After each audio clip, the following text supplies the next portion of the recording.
dan Goa, yang terhormat Bapak Kepala Sekolah dan rekan guru yang senantiasa mendampingi saya dalam pendidikan guru penggerak ini. Puji syukur kita panjatkan kehadirat Allah Subhanahu wa Ta'ala karena kita diberikan nikmat, kesempatan dan kesehatan sehingga kita bisa berkumpul dalam kegiatan diseminasi budaya positif pada hari ini. Tak lupa pula kita kirimkan salam dan salawat kepada junjungan kita Nabiullah Muhammad SAW karena berkat beliaulah sehingga kita bisa keluar dari alam gelap gulita ke alam terang benderang seperti sekarang ini. Baik, perkenalkan di sini ada beberapa tim. Yang pertama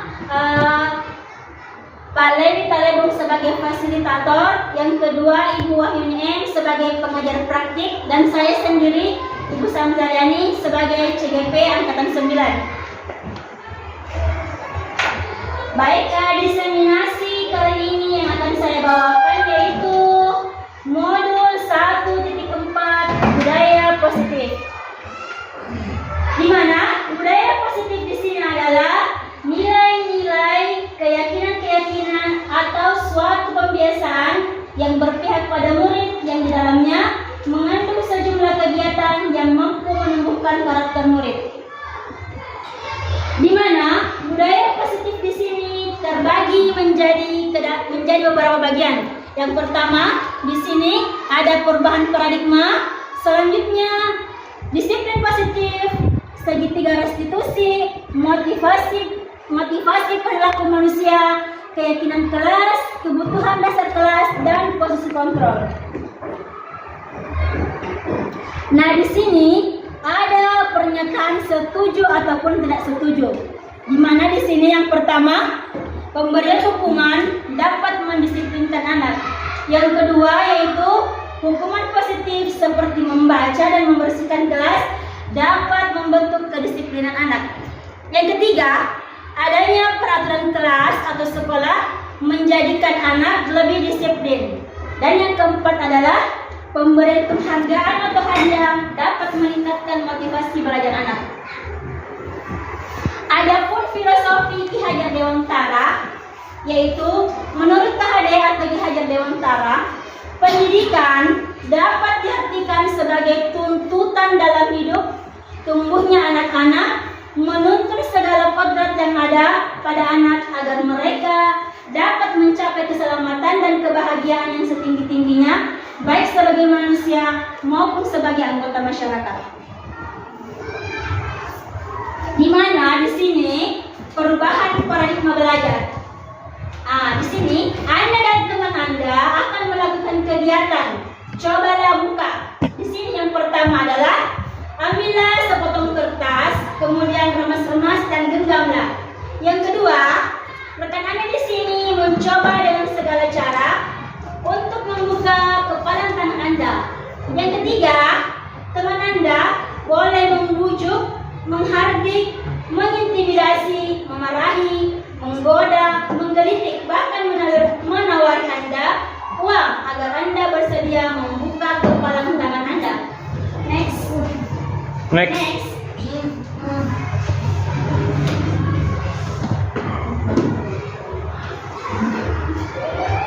Selanjutnya, perubahan paradigma selanjutnya yaitu nomor 1.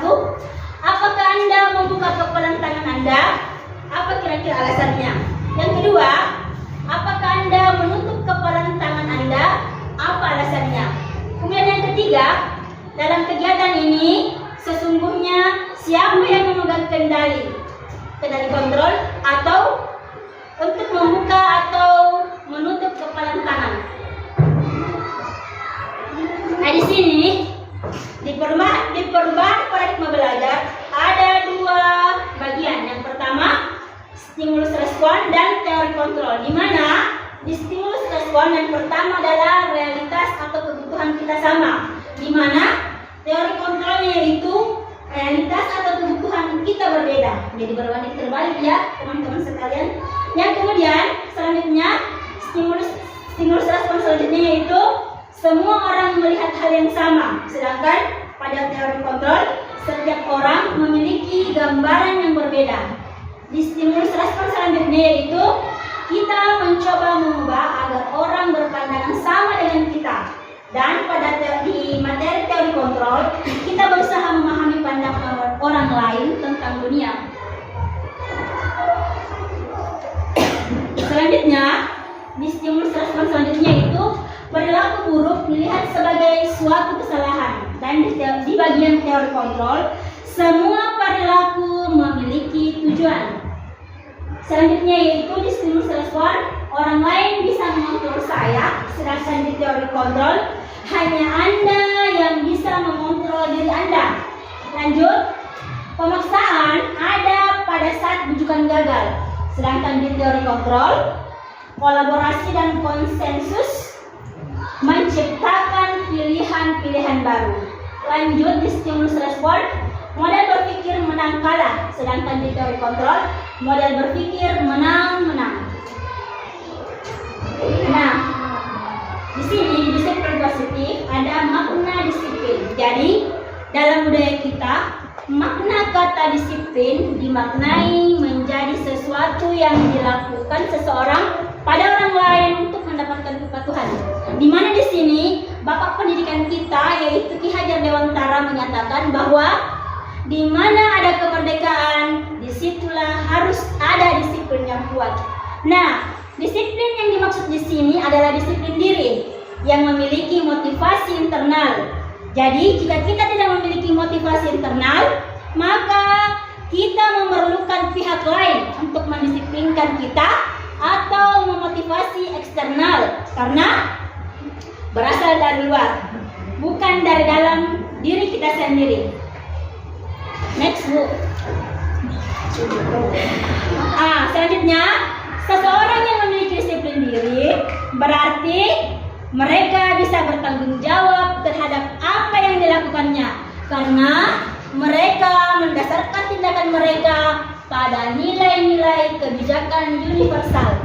Nah, sebagai pendidik, tujuan kita adalah menciptakan anak-anak yang memiliki disiplin diri sehingga mereka bisa berperilaku dengan mengacu pada nilai-nilai kebijakan universal dan memiliki motivasi intrinsik, bukan ekstrinsik. Next. Adapun nilai-nilai kebijakan universal adalah nilai-nilai kebijakan yang disepakati bersama, di mana nilai-nilai ini merupakan payung besar dari sikap dan perilaku kita, ataupun nilai-nilai ini merupakan fondasi kita berperilaku. Nah, di sini disiplin positif ada nilai-nilai kebijakan universal, yaitu profil pelajar Pancasila. Saya yakin di sini teman-teman pasti sering mendengar, bahkan ada yang membuatnya ke dalam lagu, ya kan? Menyanyi dulu deh. Oke, menyanyi dulu. Ya, siap. Sama-sama ya, kita sama-sama menyanyi. Jadi di sini profil pelajar Pancasila. Kita mulai ya. Ya, Bu. Ya, 1, 2, 3. Belajar Pancasila, beriman dan bertakwa pada Tuhan Yang Esa dan berakhlak mulia, berkebinekaan global, gotong royong mandiri, kreatif dan bernalar kritis. Oh, Masya Allah.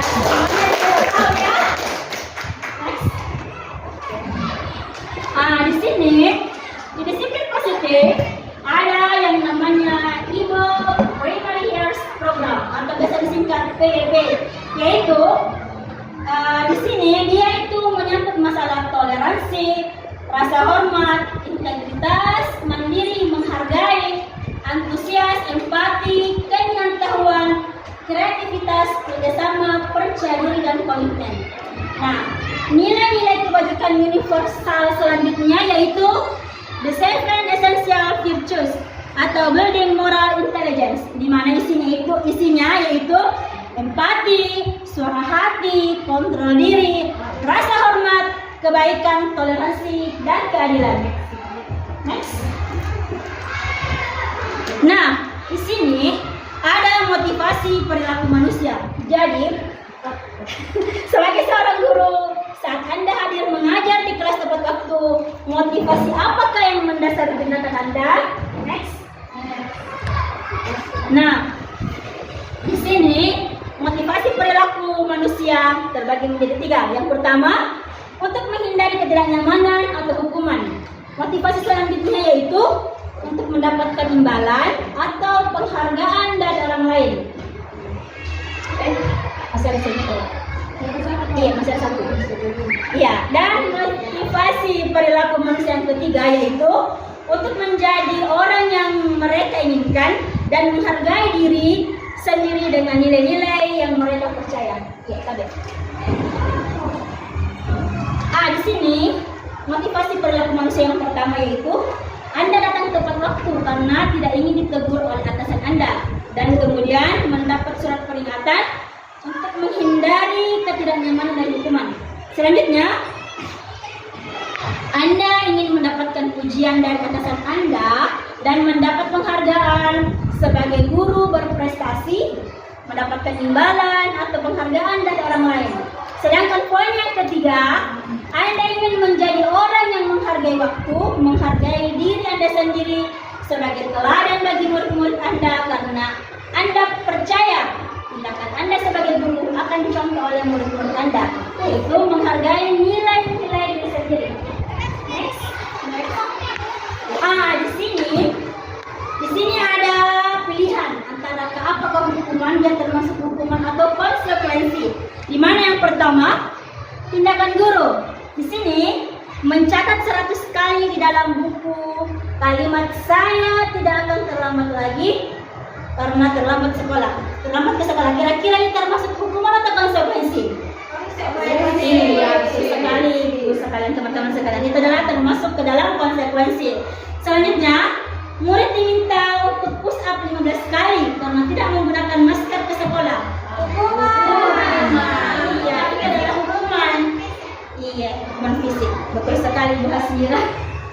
Selanjutnya, berdiri di depan kelas sambil mengangkat kaki satu karena tidak bisa menjawab pertanyaan. Hukuman. Betul sekali, itu adalah hukuman. Selanjutnya, terlambat hadir di pembelajaran dari 15 menit dan diminta untuk tinggal 15 menit sesudah kelas usai untuk membahas ketertinggalan pelajaran. Konsekuensi. Ya, Bu. Next.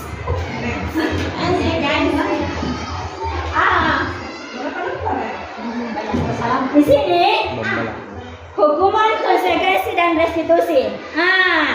Jadi di sini tindakan terhadap suatu penghargaan pada umumnya berbentuk hukuman atau konsekuensi. Sekarang saya ingin menunjuk satu teman. Siapa yang bisa menjelaskan apa itu hukuman, konsekuensi, dan restitusi? Kira-kira ada yang bisa? Ada yang bisa? Bu Sri? Oh, Ibu Mira. Ya, Abe, terima kasih atas kesempatannya. Iya. Menurut saya hukuman itu adalah sesuatu yang tidak terencana atau secara tiba-tiba. Sedangkan konsekuensi sudah terencana dan sudah disepakati jauh-jauh hari sebelum kelas dimulai. Sementara restitusi adalah proses kolaborasi yang mengajarkan murid untuk mencari solusi dari setiap masalah, membantu murid berpikir tentang orang seperti apa yang mereka inginkan dan bagaimana mereka harus memperlakukan orang lain. Iya. Terima kasih Bu Hasmira atas penjelasannya. Jadi betul sekali yang dikatakan Ibu Hasmira tadi bahwa hukuman, konsekuensi, dan restitusi itu merupakan termasuk dari bagian hukuman dan penghargaan, di mana hukuman itu adalah tidak terencana atau tiba-tiba. Jadi biasanya kita itu memberikan hukuman kepada anak murid kita secara tiba-tiba atau tidak terencana. Selanjutnya, konsekuensi itu merupakan sesuatu yang sudah terencana atau disepakati. Selanjutnya, restitusi. Restitusi itu adalah proses kolaboratif yang mengajarkan murid untuk mencari solusi dari setiap masalah dan membantu murid berpikir tentang orang seperti apa yang mereka inginkan dan bagaimana mereka harus memperlakukan orang lain. Next book. Nah, saat kita berulang kali menjanjikan hadiah kepada anak-anak agar berperilaku bertanggung jawab, atau kepada seorang murid agar mempelajari sesuatu yang baru, atau kepada seorang karyawan agar melakukan pekerjaan yang berkualitas, kita sedang berasumsi mereka tidak dapat melakukannya atau mereka tidak akan memilih untuk melakukannya. Ini adalah pendapat dari Alfie Horn. Nah, sedangkan di sini penghargaan itu sama dengan hukuman. Kenapa? Karena pertama, pengaruhnya itu pengaruh jangka pendek dan jangka panjang. Selanjutnya, penghargaan itu tidak efektif. Nah, selanjutnya, penghargaan itu merusak hubungan dan penghargaan mengurangi ketepatan. Next. Di mana? Masih ada ya? Penghargaan itu menurunkan kualitas, penghargaan mematikan kreativitas, dan penghargaan itu menghukum. Next. Nah, di sini penghargaan tidak dikatakan efektif. Penghargaan itu dikatakan tidak efektif. Kenapa? Sebagai contoh, jika kita memberikan sesuatu penghargaan untuk melakukan sesuatu, maka kita harus terus-menerus memberikan penghargaan itu. Jika kita ingin orang tersebut meneruskan perilaku yang kita inginkan. Sedangkan penghargaan itu merusak hubungan. Kenapa? Karena ketika seseorang memberi atau diberi penghargaan atau dipuji di depan orang banyak, maka yang lain akan merasa iri dan sebagian dari mereka akan tidak menyukai orang yang diberikan penghargaan tersebut. Nah, pengaruh jangka pendek dan jangka panjangnya, jika kita menggunakan penghargaan lagi dan lagi, maka orang tersebut akan bergantung pada penghargaan yang diberikan serta kehilangan memotivasi dari dalam. Selanjutnya, penghargaan mengurangi ketepatan. Di mana di sini hasilnya? Anak-anak yang mendapatkan permen, jawabannya banyak yang tidak tepat dibandingkan anak-anak yang hanya diberitahu jawabannya benar. Next. Penghargaan menurunkan kualitas. Hasil kerja menurun. Selanjutnya, penghargaan mengurangi ketepatan. Di mana hasilnya? Anak-anak yang mendapatkan permen, jawabannya banyak yang tidak tepat dibandingkan anak-anak yang hanya diberitahu jawaban yang benar. Selanjutnya, penghargaan menghukum. Penghargaan menghukum di sini maksudnya mereka yang tidak mendapatkan penghargaan. Misalnya dalam sistem ranking, mereka yang mendapatkan ranking kedua akan merasa paling dihukum. Nah, di sini kebutuhan dasar manusia. Selain tindakan manusia yang memiliki tujuan tertentu, semua yang kita lakukan adalah usaha terbaik kita untuk mendapatkan apa yang kita inginkan.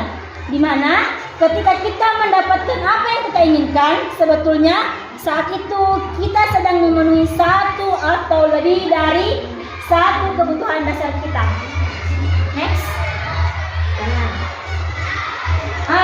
Adapun kebutuhan dasar manusia di sini ada 5. Yang pertama, bertahan hidup. Kedua, kasih sayang dan rasa diterima. Ketiga, jadi selesai. Yang ketiga, kebebasan. Yang keempat, kesenangan. Dan yang kelima, penugasan. Next. Contoh kasus di sini, Ibu Ambar, guru wali kelas 2A di SD Pelita Hati, sedang bingung menghadapi ulah salah satu murid di kelasnya, yaitu Doni. Beberapa anak di kelas 2A telah datang padanya dan mengeluhkan Doni yang seringkali meminta bekal makan siang mereka dengan paksa. Jika Anda menghadapi situasi seperti Ibu Ambar, apa yang Anda akan lakukan? Menurut Anda, kira-kira apa alasan Doni melakukan hal tersebut? Next. Nah, di mana dalam kasus Doni di atas, apabila jawaban Doni ketika ditanya ditanya oleh Ibu Ambar adalah karena ia lapar dan orang tuanya tidak membawakannya bekal makan siang. Maka kebutuhan dasar yang sedang berusaha dipenuhi oleh Doni adalah kebutuhan untuk bertahan hidup atau biasa disebut survival.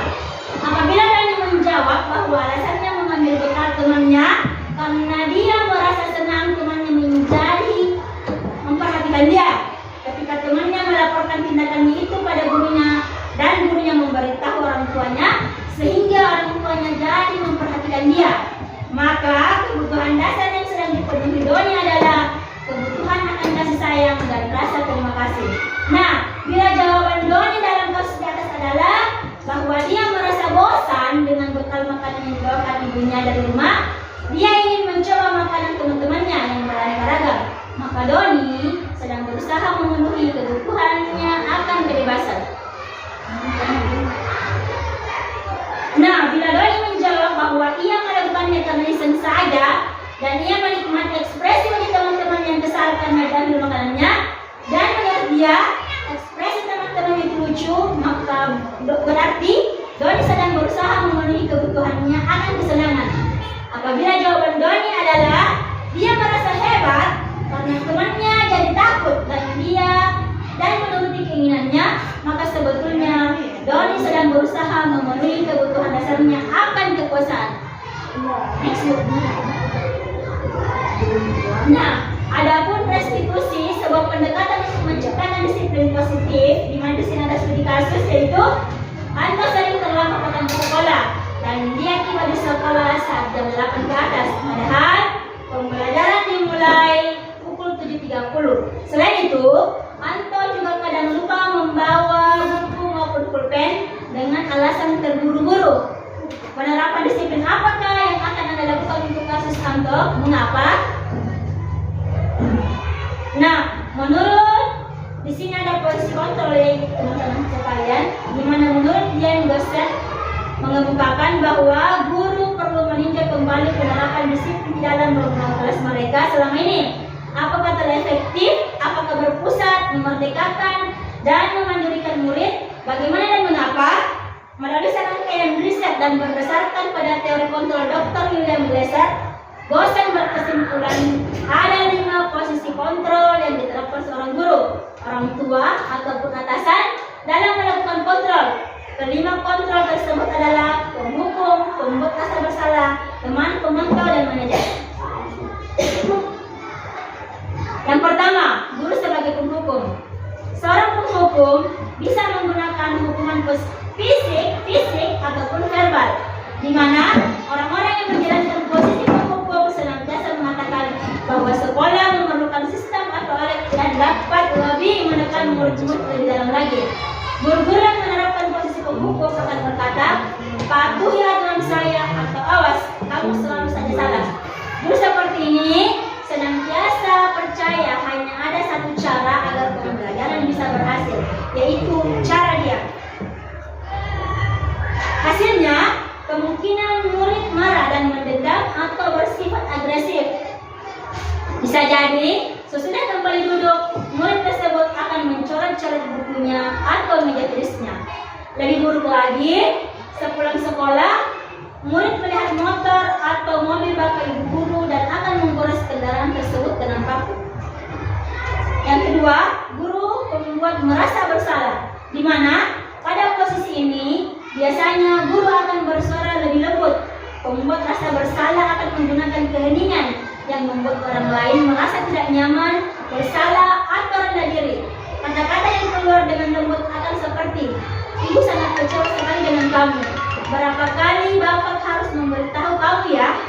Di mana posisi ini, murid akan memiliki penilaian diri yang buruk tentang diri mereka. Murid merasa tidak berharga dan telah mengecewakan orang-orang yang disayanginya. Next. Hasilnya, murid akan merasa bersalah. Bersalah telah mengecewakan ibu atau bapak gurunya. Murid akan merasa menjadi orang yang gagal dan tak sanggup membahagiakan orang lain. Kadangkala, sikap seperti ini lebih berbahaya dari sikap penghukum karena emosi akan tertanam rapat di dalam murid menahan perasaan. Tidak seperti murid Tidak seperti murid dalam dengan guru penghukum, di mana murid bisa melupakan amarahnya walaupun dengan cara negatif. Dan tiga, guru sebagai teman, di mana guru pada posisi ini tidak akan menyakiti murid, namun akan tetap berupaya mengontrol murid melalui persuasi. Posisi teman pada guru bisa negatif ataupun positif. Positif di sini berupaya berhubungan baik yang terjadi antara guru dan murid. Mereka akan berkata, ayo bantulah demi Bapak ya. Ya sudah, kali ini tidak apa-apa, namun nanti Ibu bantu bereskan. Hal negatif dari posisi teman adalah bila suatu saat guru tidak membantu, maka murid akan kecewa dan berkata, saya pikir Bapak Ibu teman saya dan tidak mau lagi berusaha. Hasilnya, murid akan merasa senang dan akrab dengan guru. Ini termasuk dampak yang positif. Hanya saja di sisi negatif, murid menjadi tergantung pada guru tersebut. Bila ada masalah, dia merasa bisa mengandalkan guru tersebut untuk membantunya. Akibat lain dari posisi teman, Adi hanya akan berbuat sesuatu bila yang menyuruhnya adalah guru tersebut, dan belum tentu berlaku sama dengan guru atau orang lain.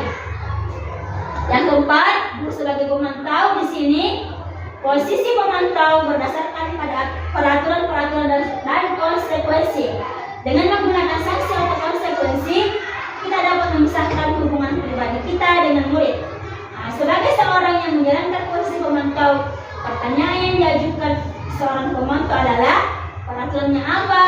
Apa yang telah kamu lakukan? Di mana seorang pemantau di sini sangat mengandalkan perhitungan, catatan, data yang dapat digunakan sebagai bukti atas perilaku seseorang.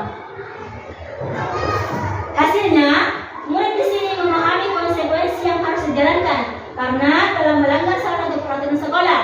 Guru tidak menunjukkan sesuatu yang berlebihan, menjadi marah atau membuat merasa berbuat salah, di mana murid tetap dibuat tidak nyaman, yaitu dengan harus tinggal kelas pada jam istirahat dan mengerjakan tugas. Guru tetap harus memantau murid pada saat mengerjakan tugas di jam istirahat, karena murid tidak bisa ditinggal seorang diri. Nah, yang kelima yaitu guru sebagai manajer. Posisi terakhir, manajer adalah posisi di mana guru berbuat sesuatu bersama dengan murid, mempersilahkan murid mempertanggungjawabkan perilakunya, mendukung murid agar dapat menemukan solusi atas permasalahannya sendiri. Di manajer, murid diajak untuk menganalisis kebutuhan dirinya maupun kebutuhan orang lain. Di sini, penekanan bukan pada kemampuan membuat konsekuensi, namun dapat berkolaborasi dengan murid bagaimana memperbaiki kesalahan yang ada. Seorang manajer akan berkata, apa yang kita yakini? Kembali ke keyakinan keras. Jika kamu memperbaiki ini, hal ini menunjukkan apa tentang dirimu? Tugas seorang manajer bukan untuk mengatur perilaku seseorang. Kita membimbing murid untuk dapat mengatur dirinya. Seorang manajer bukannya memisahkan murid dari kelompoknya, tetapi mengembalikan murid tersebut ke kelompoknya dengan lebih baik dan puas. Hasilnya di sini murid menyadari sendiri apa saja kesalahan yang telah dia lakukan atau keyakinan kelas yang dilanggar. Selain itu, murid juga dapat menemukan solusi sendiri atas permasalahannya dan dapat berusaha menjadi pribadi yang lebih baik. Next. Nah, di sini motivasi terbagi menjadi beberapa bagian, yaitu motivasi eksternal dan motivasi intrinsik. Di mana di sini identitasnya terbagi menjadi dua, identitas gagal maupun identitas berhasil atau sukses. Di mana di sini perilaku kontrol negatif yaitu sebagai penghukum, membuat orang merasa bersalah. Kemudian perilaku kontrol positif, teman, pemantau dan kontrol diri di sini yaitu sebagai manajer.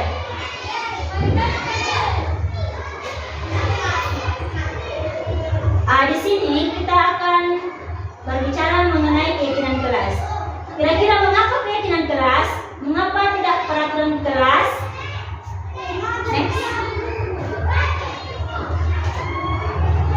Jadi di sini ada pembentukan keyakinan sekolah atau kelas, di mana keyakinan kelas di sini bersifat lebih abstrak daripada peraturan yang lebih rinci dan konkret. Nah, keyakinan kelas berupa pernyataan-pernyataan universal. Pernyataan-pernyataan keyakinan kelas senantiasa dibuat dalam bentuk positif. Sedangkan keyakinan kelas hendaknya tidak terlalu banyak sehingga mudah diingat dan dipahami oleh semua warga kelas.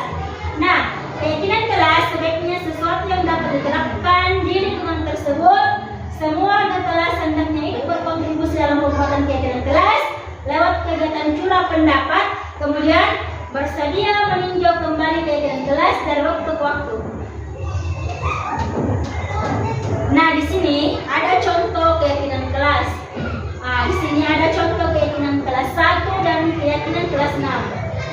Di sini keyakinan kelas 1 saya baca dua saja ya. Setiap anggota kelas perlu belajar. Yang kedua, setiap anggota kelas perlu senang. Itu seperti itu contoh keyakinan kelas 1. Sedangkan contoh keyakinan kelas 6, yang pertama, selalu bersikap positif, senantiasa menjadi diri terbaik, percaya dan menghormati orang lain serta barang miliknya, berkomitmen terhadap setiap tugas dan senantiasa membantu. Di sini ada pertanyaan, kira-kira apa itu restitusi? Restitusi adalah proses menciptakan kondisi bagi murid atau memperbaiki kesalahan mereka sehingga mereka bisa kembali pada kelompok mereka dengan karakter yang lebih baik. Next.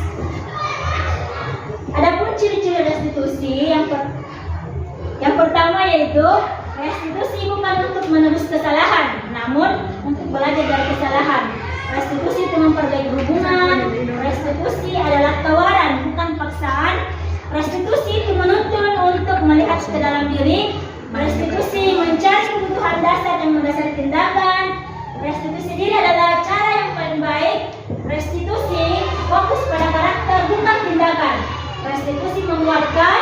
Restitusi fokus pada solusi, dan restitusi mengembalikan murid yang berbuat salah pada kelompoknya. Nah, di sini ada segitiga restitusi. Jadi segitiga restitusi bentuknya seperti ini ya, teman-teman guru sekalian. Jadi di sini bagaimana tahapan penerapan segitiga restitusi? Jadi di sini tahapan penerapan segitiga restitusi terbagi menjadi 3. Yang pertama, validasi tindakan yang salah, menanyakan keyakinan dan menstabilkan identitas. Next. Bagaimana tahapan penerapan segitiga restitusi? Yang pertama, dia akan menstabilkan identitas. Yang kedua, validasi tindakan yang salah. Dan yang ketiga, menanyakan keyakinan kelas.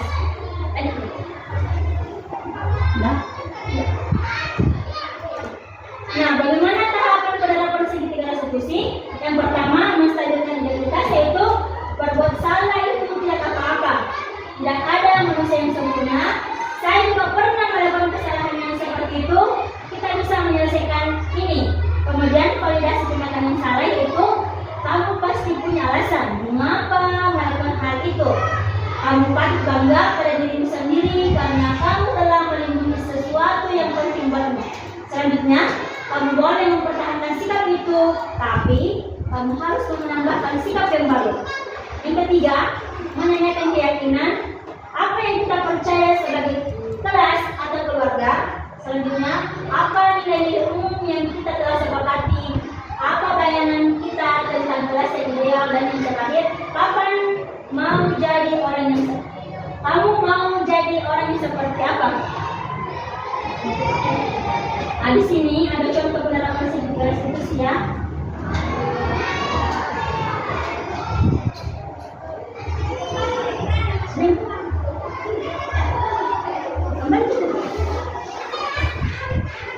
Jangan begitu.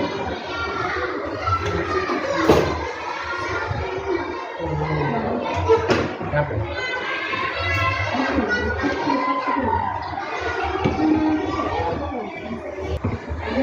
Baik, itu tadi video yang sempat ditampilkan. Selanjutnya adalah kesimpulan bahwa di sini budaya positif di sekolah sangatlah penting untuk mengembangkan anak-anak yang memiliki karakter yang kuat, sukses profil pelajar Pancasila